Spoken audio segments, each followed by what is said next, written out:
আচ্ছা, দুনিয়ার ইমানদারেরা কিভাবে জীবনযাপন করে?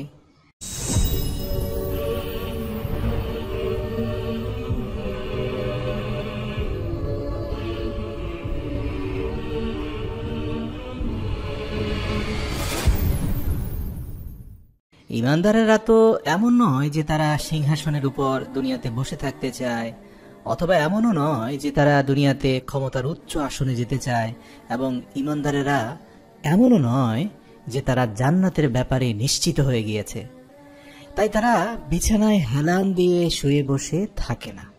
যখন অন্যরা আরাম করে শুয়ে থাকে এবং আখেরাতের ব্যাপারে গাফেল থাকে, বরং ইমানদারেরা তাদের ব্যাংক ভর্তি টাকা পয়সা থাকার পরেও প্রতিনিয়ত আল্লাহর ইবাদতের ক্ষেত্রে নিজেদের নফসের সাথে সংগ্রাম করতে থাকে।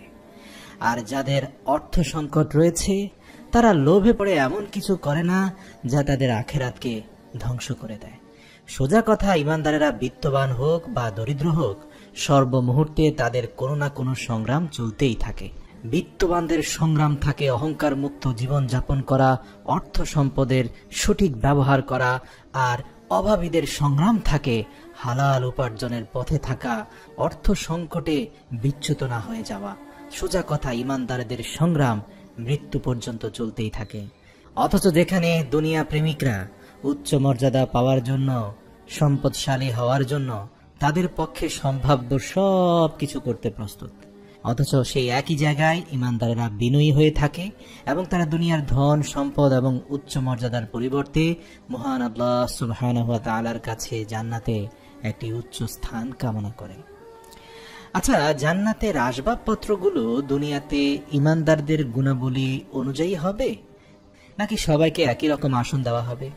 আপনি যদি জান্নাতের পালঙ্ক সম্পর্কে চিন্তা করেন, দুনিয়াতে লোকেরা পালঙ্ক বলতে যেমনটা জানে যে এটি সাধারণত এমন একটি আরামদায়ক বিছানা যেখানে সারাদিনের কাজের পরিশ্রমের পরে বিশ্রাম নেওয়া যায়, রিল্যাক্স করা যায়।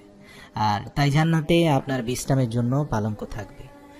কোরআনেও কিন্তু এই পালঙ্কের ধারণা দেয়া হয়েছে। আল্লাহ বলেন, লোকেরা দীর্ঘ জীবনের পরিশ্রমের পরে জান্নাতের বিছানায় একে অপরের সাথে হেলান দিয়ে আরাম করে বসবে এবং এই দুনিয়ার সম্পূর্ণ জীবনকাল তাদের কাছে একটি দিন বা একদিনের কিছু অংশের মতো মনে হবে। সুবহানাল্লাহ।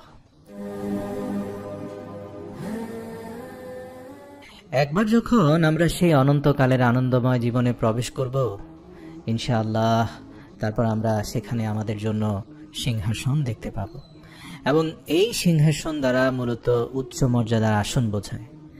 দুনিয়ার এই জীবনেও আমরা অনেক উচ্চ মর্যাদার আসনে বসে থাকি, কিন্তু দেখা যায় এই মর্যাদার আসন আমরা সাধারণত দুর্নীতির মাধ্যমে হাসিল করে থাকি এবং তারপর সেখানে বসে মানুষের উপর জুলুম নির্যাতন করি। তবে মুমিন বান্দারা এই দুটি বিষয়ের একটিতেও জড়িত নয়, আর তাই পরকালে তারা আল্লাহ সুবহানাহু ওয়া তাআলার জান্নাতে উচ্চ মর্যাদা সম্পন্ন সিংহাসনে বসবে, কারণ তারা দুনিয়ার জীবনে সেই সমস্ত লোভনীয় জিনিসগুলোকে এড়িয়ে চলেছে যা তাদের নেক কাজগুলোকে ধ্বংস করে দিতে পারত। তো চলুন প্রিয় দর্শক, জেনে নেওয়া যাক জান্নাতের আসবাবপত্রের কিছু ক্যাটাগরি।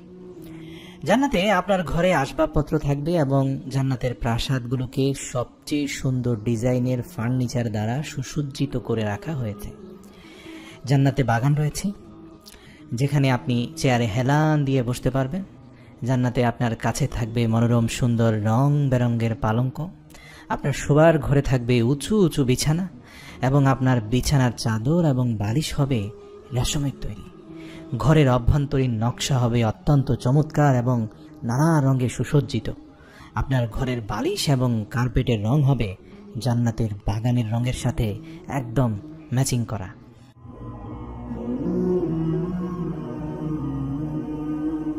আপনি জান্নাতে এই সকল নিয়ামত ভোগ করবেন যার সম্পর্কে আল্লাহ তাআলা পবিত্র কোরআনের সূরা গাশিয়ার 13 থেকে 16 নম্বর আয়াতে বলেছেন। আল্লাহ বলেন, সেখানে তারা থাকবে সুউচ্চ ও সুসজ্জিত আসনে, তাদের হাতে থাকবে মদের পেয়ালা, আরও থাকবে সারিবদ্ধ গালিচা এবং বিস্তৃত বিছানো কার্পেট। সুবহানাল্লাহ। আল্লাহ সুবহানাহু ওয়া তাআলা সূরা আর রহমানের 76 নম্বর আয়াতে আরো বলেন, তারা জান্নাতে সবুজ গালিচায় এবং সুন্দর সমৃদ্ধ গদিতে হেলান দিয়ে বসে থাকবে। সুতরাং জান্নাতে আপনার জন্য এমন আরাম আয়েশের ব্যবস্থা রয়েছে যা আপনার চোখ কখনো দেখেনি, অন্তর কল্পনাও করেনি। আচ্ছা, আপনি যখন কোরআনের এই আয়াতগুলো পাঠ করেন তখন এই আয়াতগুলো আপনার অন্তর থেকে দুশ্চিন্তা এবং মানসিক চাপ দূর করে দেয়। তাই আপনি এখন আর জান্নাতের কোনো কিছু নিয়ে চিন্তিত নন। তাই জান্নাতীরা সুউচ্চ আসনে হেলান দিয়ে বসে থাকবে, এ কথার দ্বারা বোঝা যায় যে সেখানে আপনার আত্মা সম্পূর্ণ বিশ্রামে থাকবে। অথচ এই জীবনে আমাদেরকে প্রতিনিয়ত আমাদের দেহের সাথে যুদ্ধ করতে হয়েছিল, কারণ আমাদের আত্মা বিশ্রাম পায়নি। আর আপনি জান্নাতের প্রশান্তির জন্য এই দুনিয়ার আরামকে পরিত্যাগ করেছিলেন, এবং তারপর আপনি পাবেন জান্নাতে আপনার সবচেয়ে বড় পুরস্কার, আর তা হচ্ছে জান্নাতে আল্লাহ সুবহানাহু ওয়া তাআলাকে ঘিরে জান্নাতীদের সমাবেশ, যেখানে আল্লাহ তাআলা তার বান্দাদের সামনে সরাসরি দেখা দেবেন এবং তাদের সাথে মহান আল্লাহ নিজে কথা বলবেন। আল্লাহু আকবার। এটি এমন একটি সমাবেশ হবে যেখানে জান্নাতীরা একটি খোলা মাঠে বসে থাকবে, তারা একটি নূরের আলোয় আলোকিত মঞ্চে বসে থাকবে এবং তারাই হবে জান্নাতের সর্বোচ্চ মর্যাদাপূর্ণ মানুষ। তাদের মধ্যে মর্যাদার স্তর অনুযায়ী বিভিন্ন লোকেরা বিভিন্ন আসনে বসে থাকবে। তাদের মধ্যে এমন লোক থাকবে যারা সোনার তৈরি আসনে বসবে, তাদের মধ্যে অনেকে আবার রূপার তৈরি আসনে বসবে, এবং তাদের মধ্যে সর্বনিম্ন স্তরের ব্যক্তিটিকে দেখা যাবে সে মুক্তার তৈরি পাটাতনের উপর বসে আছে। কিন্তু নবী করিম সাল্লাল্লাহু আলাইহি ওয়াসাল্লাম বলেছেন সেখানে কেউ ভাববে না যে তাদের থেকে কেউ উচ্চতর বা নিম্নতর আসনে বসে আছে। যখন আল্লাহ তাআলা জান্নাতবাসীদের সঙ্গে প্রথমবার দেখা করবেন, সেই মাঠে সকলেই জড়ো হবে এবং প্রত্যেকেই তাদের নিজ নিজ বরাদ্দকৃত সিংহাসন, চাদর বা আসন যেটাই থাক সেখানে বসে পড়বে। আর রাসূল সাল্লাল্লাহু আলাইহি ওয়াসাল্লাম বলেছেন সেই দিন সবাই আল্লাহকে সেইভাবে দেখতে পাবে যেভাবে তোমরা পূর্ণিমার রাতে আকাশে চাঁদকে স্পষ্টভাবে দেখতে পাও। আমাদেরকে সেখানে আল্লাহ তাআলাকে দেখার জন্য ভিড় করতে হবে না, একে অন্যের সাথে ধাক্কা ধাক্কিও করতে হবে না। আপনারা কি কখনো পূর্ণিমার রাতে মেঘমুক্ত আকাশের দিকে তাকিয়ে পূর্ণিমার চাঁদ দেখেছেন?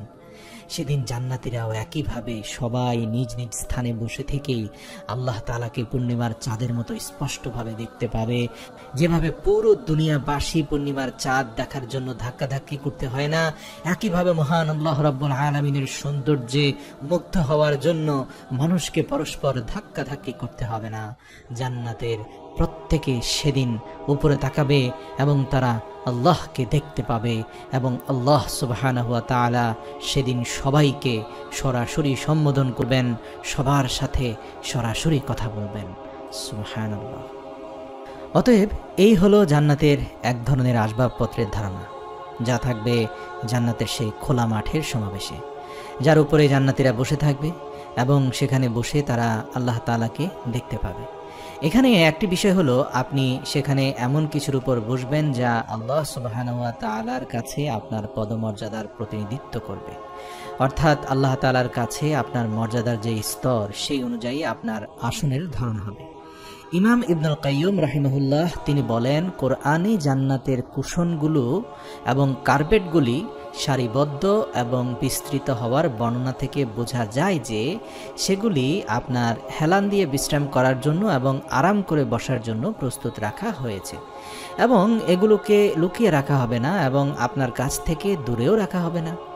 এবং যদি আপনি দুনিয়ার জীবনের কথা চিন্তা করেন, দুনিয়াতে আপনি যখন অবসর যাপনের জন্য কোনো রিসোর্টে যান, আপনি দেখবেন সেখানে সানবেড বা বিচ চেয়ারগুলোকে আপনার রুম থেকে দূরে কিছু নির্দিষ্ট স্থানেই রাখা হয়।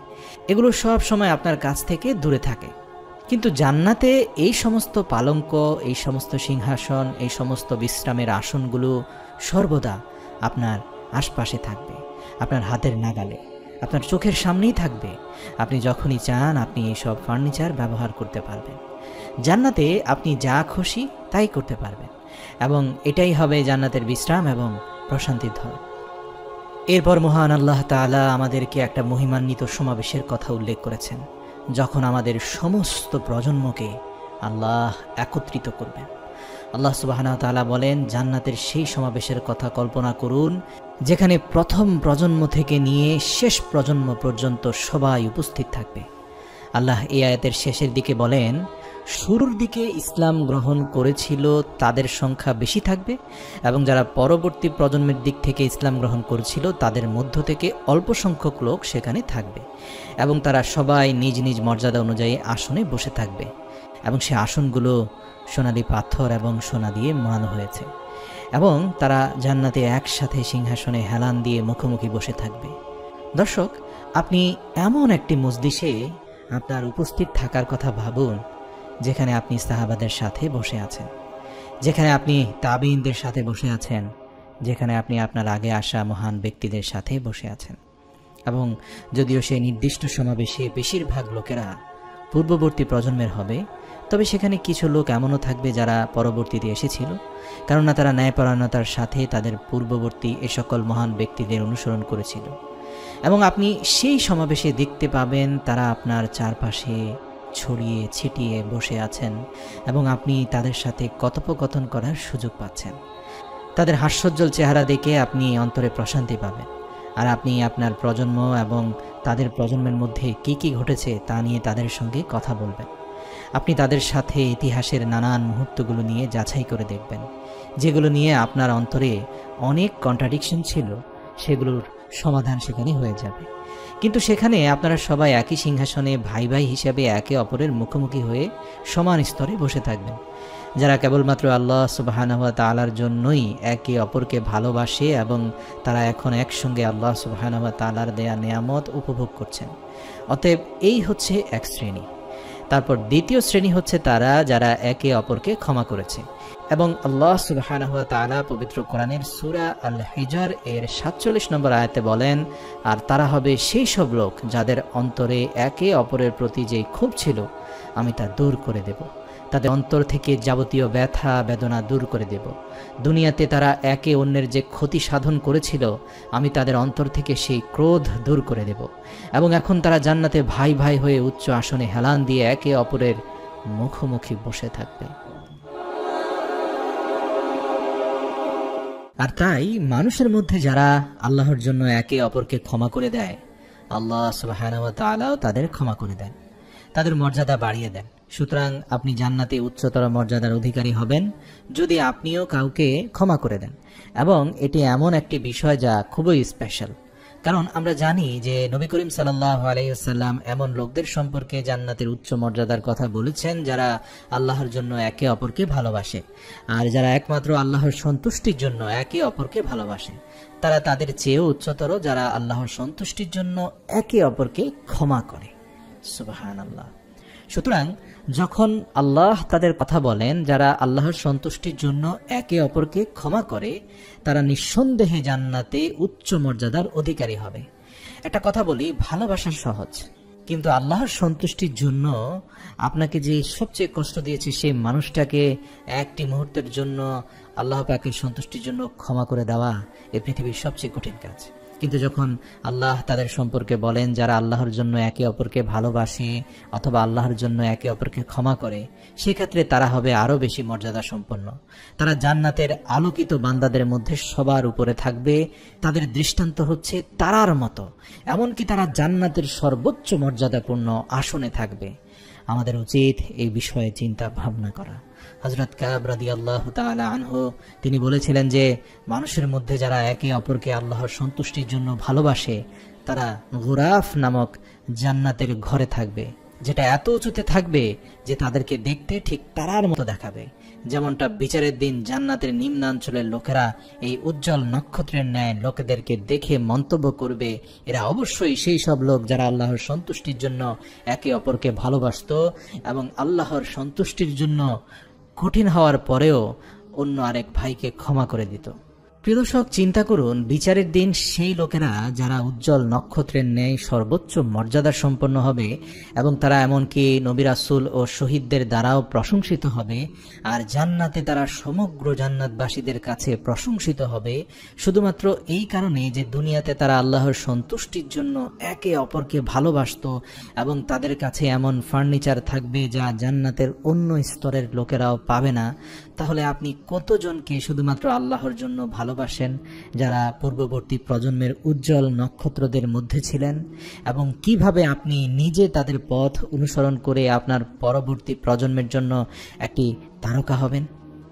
ইয়া আইয়াতুহান নাফসুল মুতমাইন্নাহ